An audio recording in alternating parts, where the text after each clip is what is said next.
ride into the sunset and hide in the mountains. Thought I was maybe going to be like a biology teacher in high school. Cbum could have been a high school teacher. Yeah. I guess we're not working out. At least I'm not. He might. Yeah, I might get in legal trouble for that, but that's the risk I'm willing to take. Might be controversial. Would you ever collab with the Top G if you're Tate? I probably wouldn't turn it down. I would like to do something with the Nelk boys probably. Daddy? That was a few years ago. All right, ladies and gentlemen, welcome back to the podcast. On this episode, I'm going to go ahead and introduce the guest, get straight into it. You guys know him as Cbum. Some of you know him as Daddy. This is Chris Bumstead. Which leads me into my very first question. Shoot. So when people call you Daddy, I know that came out of nowhere. You probably were not looking for like social media presence when you started doing this, right? Definitely not. And it's turned into like Daddy. Like every male I know refers to you as Daddy. How does that make you feel in person when somebody comes up to you and calls you that? Very uncomfortable, to say the least. I think there's been 2 or 3 experiences where people literally come up to me and they don't know what to say and they're like stuttering. They're like, Daddy? And it's a grown man or a young man, whatever you want to say. And it's not something you want to hear from another guy or anyone really. So right. It's a strange experience. So that is hilarious, but dude. It's funny at least. So yeah, that's hilarious. So you don't mind it at this point? No, I definitely laugh it off. I'm just an awkward dude, so it makes me kind of uncomfortable. But Yeah. It's definitely more funny than it is awkward. So we're in Kentucky right now. This is near my hometown. And he's touring the MegaFit Meals headquarters. If you guys don't know, MegaFit Meals is one of his sponsors. I do some videos for them. So he toured the headquarters today. And one thing that cracks me up about you is like, first of all, obviously you've like exploded recently, but you are probably the most chill guy and just like go with the flow guy I've ever met in my entire life. It's hilarious. Like I was expecting you to roll up with all kinds of like managers and like people with you and stuff, and it's just you and Courtney and your dog. It's like, you know, do you prefer it that way, I guess? 1,000%. Yeah. I'm either alone or with Courtney and the dog, and the smaller team, even my team who I do roll up with, my quote unquote manager, are my best friends from old time. Yeah. It's all like family and friends that I hang out with. I like to keep a really close circle and just chill. You know, I don't like to feel like I'm like working or anything's too much like high production. I just like to be normal as much as possible. And that's also like the same situation with where you live. Like you live in I feel like a small town. It's not a small town, but like smaller than where you, yeah. And you could obviously live somewhere like Vegas or LA and like eat up all the attention that you've gained recently. Why do you think it is that you stay kind of like in a small area? Because you don't prefer the attention? Yeah, no, I definitely like being more in the background than I do like in the foreground of attention. So being in a small town where lets people know who I am, and I mean, no one likes traffic, and big cities now are crazy. So I just like avoiding that like hustle bustle of chaoticness. I would rather be at a private gym where no one's there and just kind of go to a grocery store where no one's there and be super low key. So that's just kind of where I try and live. Yeah, that makes sense. Okay, so I have a lot of questions on here. Obviously you're here touring MegaFit Meals, so I was going to have you explain to people like what MegaFit Meals is and how it's like helped you with your prep. Yeah, so MegaFit Meals is a meal prep company. My good friends Megan and Billy introduced me to them.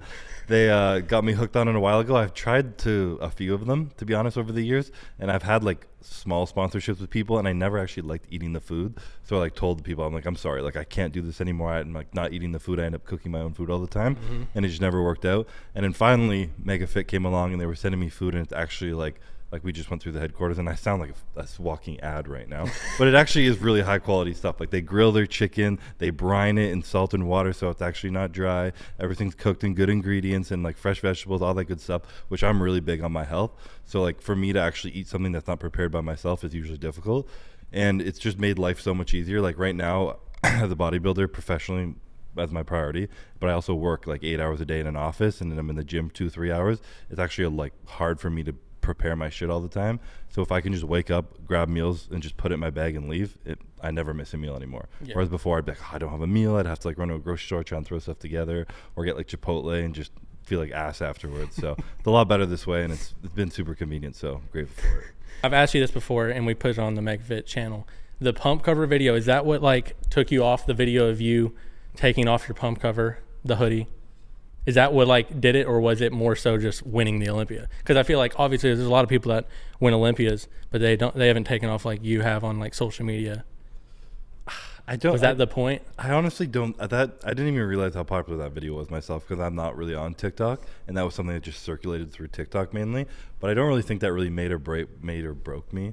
It was more just like a fad at one point. But a lot of people now don't even know about that video. Oh, right, it was such a big thing, and then it was gone.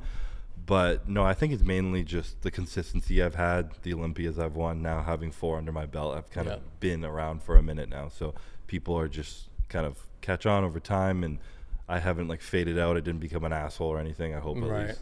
I think that's honestly the thing that has made you like who you are in this industry. Like you've kind of superseded just a bodybuilder. You're more of like a personality and stuff too.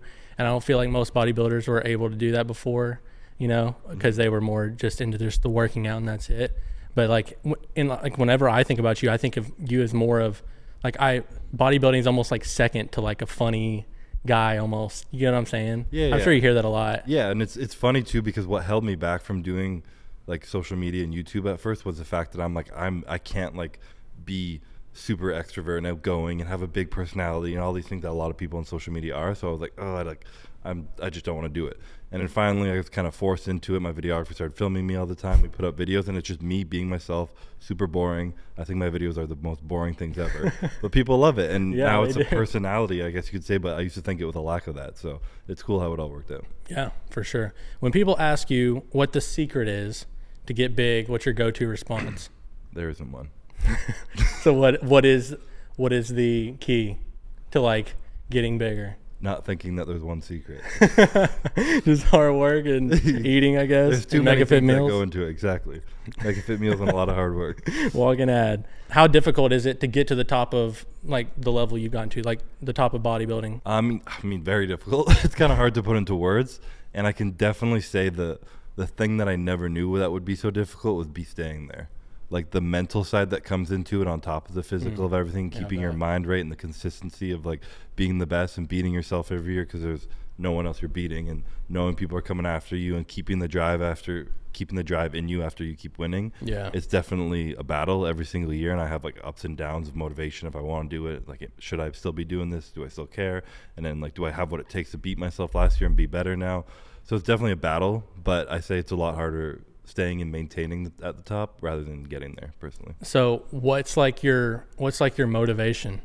Like what's the thing that you pull from on the days that you definitely don't want to work out? You know, like do you have something that kind of drives you, or is it just wanting to stay at the top? I mean, I wish I had a better answer for that, but part of it is I'm too stubborn to quit right now. And like, I'm super grateful for my life. Like I have the most beautiful, amazing life, and what bodybuilding has brought me, the people it's brought into my life, the opportunities, experiences are like something I never expected to have in my life. And I know a lot of that just comes from competing, and I also still love it. Like I genuinely love working out and pushing my body to like extreme limits, and I'm very competitive. So being able to like be the best in the world and know everyone's trying to beat me, and my goal every year is just to make them want to quit pretty much, you know. It's something that drives me and excites me to try and be better and better every year. And you know, you can't hate being a winner, you know? Oh, yeah. Winning is the most motivating thing in the world. For sure. So like growing up, did you know that you would want to do something like if you didn't start bodybuilding, what do you think you'd be doing right now? Do you know? I really don't know. I was in school for health sciences. I was in college up until I came second at the Olympia. And that was when I finally was like, okay, like this could probably be a career for me. I'm going to drop it and fully focus on bodybuilding. But until then, I was going to school, and I thought I was maybe going to be like a biology teacher in high school. Really? Because I had some teachers in high school myself that were very impactful in my life. Like personally, like they were like, you know, Chris, you're kind of an idiot. Like, get your head back on your shoulders. Like, you're a good kid, but you're not really trying in school. And they like kind of talked me into, I don't know, becoming a better person and teaching me. And I thought I could kind of be another role model like that for people. Yeah. And I just liked biology, but I wasn't smart enough to be like a doctor or anything. So I was like, high school teacher would be perfect. That's so crazy. Cbum could have been a high school teacher. Yeah. That is so crazy to me. So like, after you're done competing, have you thought about what you do? Or if anything, would you just like chill? I'm going to ride into the sunset and hide in the mountains. No, I mean, I've built a large passion for business right now. You know, it's like supplement companies and my training app and clothing stuff and all the stuff we're building right now. And it's a lot of fun, and it's like a new venture that I've been taking on the last few years that I'm very passionate about. So I'm probably going to just keep focusing on that for a while. But I mean, my long-term goal in life is to settle down, have a family, and raise kids that, you know, I'm proud of who they are, and kind of just do what my parents did with me. So that's something I'm really looking forward to at old age. I don't really need much more than that, and kind of excited to live that life. Yeah, you can't beat that. Is there somebody growing up that you looked up to specifically? My dad. Yeah. Why? He was very stoic. Very stoic. He was a hard worker. He was like everyone's dad, you know, you think they could do everything. They're the smartest people in the world. I still feel like that with him. And he was just the most like emotionally stable, stoic man ever. He was very loving and supportive and patient and kind. And he was just like, he taught me like what like a real man was. It wasn't like tough exterior or anything. He was just like himself, you know. He was simple and loving and kind. And he was just, I don't know, the only person I ever really like wanted to be more like in my life, and I still do. So that's awesome. Yeah, I love that. Same for me. All right, so in peak season, how much food do you consume / MegaFit meals? A lot. No, honestly, it's less this year, which is very nice. Now that I've been at a similar weight and muscle mass for a few years, I don't have to like put on weight. So the most I've ever eaten was 6,000 calories for like every day for a few months, and that was a few years ago. But now Meg's holding up a thing that says Bumble. That was the key. The only way I was able to eat 6,000 calories in a day was I made this brown rice pasta and bison and marinara sauce, and it would be this huge bowl of pasta, and it's the only thing I could do, and that's why that's now the Bumble with MegaFit, because that was my go-to meal all the time. But yeah, now I'm only eating like 4,500 calories just to maintain where I'm at, because I have a weight limit in classic physique, so I can't really put on too much weight. So it fluctuates right now from 4,500, 6,000 to peak, and it'll go all the way down to 1,500 when I'm dieting. Do you think you're going to stay in that class, or would you ever move to a different class in bodybuilding? No, I would never go to open. I mean, I would compete in open, but looking like I do now, maybe for fun one day. But I do not have the desire to put on like 30, 40 pounds. Yeah. That's miserable. Yeah, I'm sure it is. I don't know how people do that. I've seen you and Mr. Beast go back and forth before on IG. Do you guys have any plans to make videos together? No plans, but I would love to. Has he not hit you up about that? Not about videos. No, we've like had some joke DMs, very like two message things, you know, like little banter, but there's very few content creators I would actually want to do a video with, and he's one of them. So, you know, hopefully in the future. I would like to do something with the Nelk boys, probably. Just I was being gonna say Canadian. Canada. Yeah, like I followed them when they were nothing, doing prank videos, and they had like 200,000 subs, you know. So that would be super cool, just because that was kind of what I grew up watching on YouTube, but mainly those. You grew up watching Nelk? Yeah, well, not really? grew up, but I watched them at the beginning. Yeah. Would you? Might be controversial. Would you ever collab with the Top G, Andrew Tate? I probably wouldn't turn it down.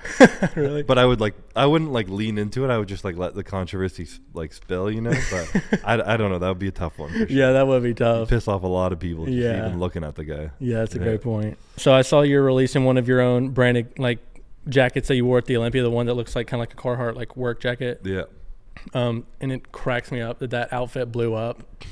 Like, I feel like everything you do on accident just blows up. Like you can't even help it. You could do something like ridiculous and people would love it, you know. Did you have any clue that like that was happening during the Olympia? No, I mean literally that. So that jacket is like a blank we found that we were gonna print on because I liked those before it jackets. blew up or whatever. And then we had a few samples and it was a 3XL. I'm like, fuck it, I'm gonna wear it to the Olympia, wear it with my tan, and if I lose it or ruin it and I have to throw it out, like I don't care. It's like, so you know, it was like $50 or whatever. Yeah. Or a little more, but whatever. It wasn't a big deal. And I ended up just wearing it, putting my hood on, thinking it was gonna be super secret, no one was gonna know who I was, and I could get through crowds. Next thing I know, like it's just like all over TikTok. Like everyone's like looking everywhere for the jacket. I'm like, great. It's literally the opposite of what I wanted. Right. But it was pretty funny. It's hilarious to me because like you're the only person and you just like can't help it. Like everything you do just blows up. Do you feel any pressure from that at all, or does it just like? I guess at this point you're just like, there is no pressure because you don't even have to try. Like it just whatever you do just kind of takes off. Yeah. No. I mean, there's no pressure because I don't ever want to try and like make something like that. If it catches and people make it, but it's definitely pretty humorous being the center of memes sometimes, so it's funny for sure. That is hilarious. All right, a little more on the lovey side. So you're marrying your fiance Courtney soon, right back here, taking care of the dog. Explain how much of an impact it makes to have someone like Courtney in your corner. A lot. It's hard to explain. And I told her this too, and I've said this a lot this year. This was this was the most. After this Olympia, I realized how much my team has like helped me get where I was. And this year was just like crazy. I literally got to like sit back and like take all the stress off my shoulders, and my team took it all for me. Courtney mainly being like my number one supporter, and she's the only one who's ever seen like my like chill, go with the flow who I am. She's the only one who's ever seen me crack and been there for me through all the cracks, the crying, the frustration, the pressure, and all that shit. And it's something that I truly think that's like helped me be the bodybuilder I am and the man I am and grow into the person I am. So I'm super grateful to have her by my side, and she's never hesitated to be by my side. So happy to have her, and happy that I got to lock her down for life now. Let's go. Brownie points for that question there. So. Good man. Yeah, Chris was telling us earlier that Chris apparently in the beginning would make chicken and overcook it by like an hour and still eat it anyways, even though it probably tasted like a tire. And this man just ate Literally with like leather, yeah. I mean, it's like toast. Know when you put toast down, if it comes back up, you put it back down, it's going to come back up burnt. Yeah. That was just every my time. chicken. It wasn't ready, and I put it back in, and it came out burnt. I still ate it, so. Maybe that is the key right there. Maybe, yeah. Over. But I mean, now that I have Courtney cooking it to perfection, though, I do look better. So like maybe it actually was holding me back. That's a great point. That is a great point. Blending your food? Oh, no, I can't. I could never either. Some people I've seen, they put like bone broth in chicken and make it like a soup, but I don't know. I don't know about that. Oh, Mag's got a few. All right. Ask away. Do you believe in aliens? Of course, aliens are real. The universe is too big for there to be no other life out there. Is a hot dog a sandwich? No. I don't Technically, know, I don't consider it one. I don't have any reasoning behind that. I just don't think about hot dogs when I think about sandwiches. Yeah, I agree. Which animal would be the rudest? If animals could talk. Probably Poppy. Pretty You think so? Your dog? Do you agree with that, babe? She's pretty sassy. She doesn't listen to anything. When she doesn't want to, she just will literally turn her back on you when you say something. Very sassy. That's all you got? Okay, those are good. Those are good. Do you have like a strategic laid out plan of the next like 10 years? The reason I asked this, I don't know if you saw it, I don't know if you keep up with him or whatever. Christian Guzman, I'm sure you saw it. He just like laid out this. Are you friends with him? Yeah, I haven't watched that video yet though. Oh, okay. Well, then maybe I shouldn't spoil it. Yeah, basically like he made like a 10-year plan of goals, 10 goals of the next year, and they're like really, really big goals. Mm-hmm. So it made me wonder if you have any. That specific? No. I guess it. Yeah. Not really. I would like to retire before I'm 30. I would like to have kids before I'm 32. Babe, get ready. That's nothing crazy. So that means you only have like 3 more Olympias left in you. Is that right? 28 or 30, like around 30. You know, like that kind of timing would be when I'd be done. I think. Yeah. I can't see myself pushing longer than that. Yeah, I feel you. I can't believe you haven't done a Nelk Boys collab yet. I feel like y'all would have. I'm supposed to do the podcast next time I'm in LA. So. Oh really? Yeah. I beat him to it. Yeah, you did. That's incredible. This is my last one because I know we kind of are. We do want to go work out or whatever. Pretend to work out. Yeah, pretend to work out or not. I guess we're not working out. At least I'm not. He might. No, it was a joke because I haven't in like 4 weeks. Medium Alex. Yeah. Yeah. So there's multiple Alexes around here. Little Alex. I guess I'm medium Alex, and somewhere in this world there's a big Alex, but it's not me. I was at one point. Not these days. You got to earn that again. Yeah, I have to earn it. I got to put on like at least 30 pounds, and maybe I'll get that title. Where do you think you developed the discipline and work ethic to get to the point you've gotten to? Because obviously this does not happen by mistake, and I'm sure it takes extreme discipline that nobody else besides you have at this point because have won the Olympia so many times. Where do you think you got the discipline and drive? Is that something from your dad too? Or was that? I think I would be arrogant to say that I work harder than anybody else in the world. You know, that's kind of. I don't believe anyone when they say that, and I'm not that kind of guy. Yeah. I don't even think I work harder than anyone technically in my division. You know, I think it's almost silly when people say I'm the hardest worker in the room, as if that's a flex. Everyone's working as hard as they can. There's a lot of different factors that come into what makes you the best. I think what's allowed me to do it to the capacity I am for the consistency and level at which I do it is because of my mind, that I can keep level-headed through everything that comes my way. You know, I've gone through autoimmune diseases in the hospital, torn muscles, like gotten sick in preps. I've gone through some crazy shit during preps, like weeks before the Olympia. And I just think a lot of people go through that and they usually flake out. And what's kept me on track with my mindset, I think a lot of that definitely comes from my dad, was how just like level-headed he was. No matter how like crazy life was, he was just like on it. Whatever had to be done, he got done and he did it. And I just he never like told me that was how to be. He just like was it, you know, he lived it. Yeah. And my mom was a little bit more emotional. She allowed me to like talk about emotion and feel stuff a little bit more. So I think that definitely helped me balance the two of them.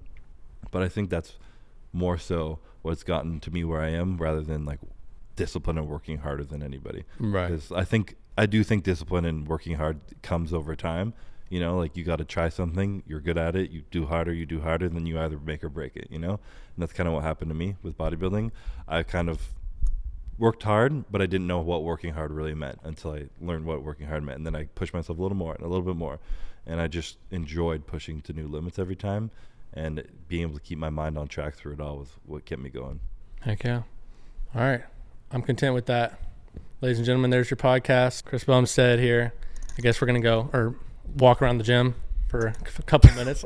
Tour the gym. But I appreciate you and Courtney are extremely kind. Appreciate you guys coming down here to Kentucky. You guys are awesome. And hopefully I'll see you in Florida soon. Of course, yeah. Appreciate you having me on. Yes, sir.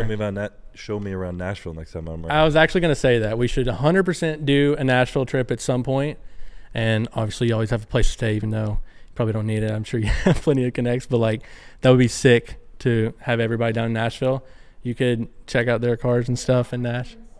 100%. 100%. It's a large house. You guys can anytime you want. Yeah, Cbum in my guest room over here. Flipping on the couch in the living room. Like my friends come over and like, is that Cbum on your couch? What the heck? But anyways, all right, guys, I appreciate you watching. Subscribe if you haven't already. Chris, can you tell them to subscribe? I'm at 90K on this channel. So if we can get to 100K, that'd be fantastic. If you can give them a little, what is subscribe. Up, YouTube? Alex will give you all a sandwich when he gets to 100,000 subscribers. Yes, I will give you a bum sandwich. Every single person. Yeah. Whatever we want on the internet. I might get in legal trouble for that, but that's the risk I'm willing to take for 100K. So I will do my best to send Sammys to everyone. I might keep it in because I will do whatever for 100K on this channel. But all right, cool. Thanks guys for watching. We'll see you on the next one.